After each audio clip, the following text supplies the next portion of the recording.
ဒီနေ့မှာတော့ရှေးလူကြီးတွေလက်ဆင့်ကမ်းနေတဲ့မျက်နှာပွင့်စင်မဲ့အစီရင်နဲ့လှုပ်ဝနီလန်တစ်ခုကိုဆရာဝေပေးသွားမှာပါ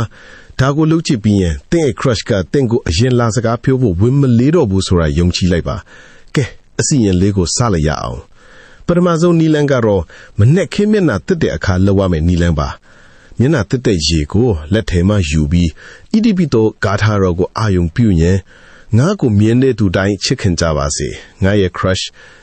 အမိရှင်အမိရွတ်ပါငါကိုအရင်လာစကားပြောပါစေလို့၃ခေါက်ရွတ်ဖတ်ပြီးမှမျက်နှာတက်ပါဒါဟာကိုယ့်ရဲ့မျက်နှာကိုကြည်လင်တောက်ပစေတဲ့ရှင်းနီလန်တစ်ခုပါဒုတိယနီလန်ကတော့ညာအိယာဝန်ခါနီးမှာလောက်ရမှာပါမျက်စိမှိတ်ပြီးတင့် crush ရဲ့မျက်နှာကိုအာယုံထဲမှာပုံဖော်ပါပြီးရင်သူနဲ့ကိုယ်နဲ့ပျော်ပျော်ရွှင်ရွှင်စကားပြောနေတဲ့ပုံကိုမြင်အောင်ကြည့်ပါမေတ္တာဆိုတာအဝေးကြီးကိုစီးဆင်းနိုင်ပါတယ်ငါစီကိုမင်းလာစကားပြောပါတော့လူစိတ်ထဲကနေအကျဉ်းချင်းပြောပြီးမှအိပ်ဆက်ပါ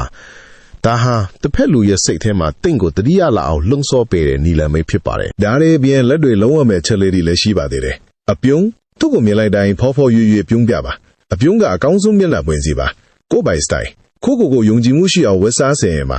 လူတယောက်ဟာယုံကြည်မှုရှိနေတဲ့ချိန်မှာဆွဲဆောင်တဲ့နိုင်ဆုံးပါချို့ဝချက်သူ့နာမှာအနေရှိနေတာထိုက်တခါတလေပျောက်နေပြီပါဒါမှသူကတင်းကိုလိုက်ရှာပြီးအရင်လာစကားပြောမှာပါအဓိကကတော့ကိုယ့်ရဲ့အစိတ်ထားဖြူစင်းဖို့နဲ့ယုံကြည်မှုရှိဖို့ပါပဲ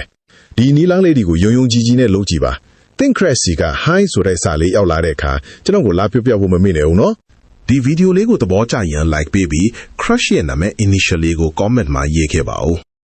နောက်ထပ်လည်းဆက်ပြီးတင်ပြပေးသွားမှာဖြစ်လို့ channel ကို like share and subscribe လုပ်ခဲ့ပေးကြဖို့မမေ့နဲ့နော်နောက်ဗီဒီယိုတွေမှာပြန်တွေ့ကြမယ်နော်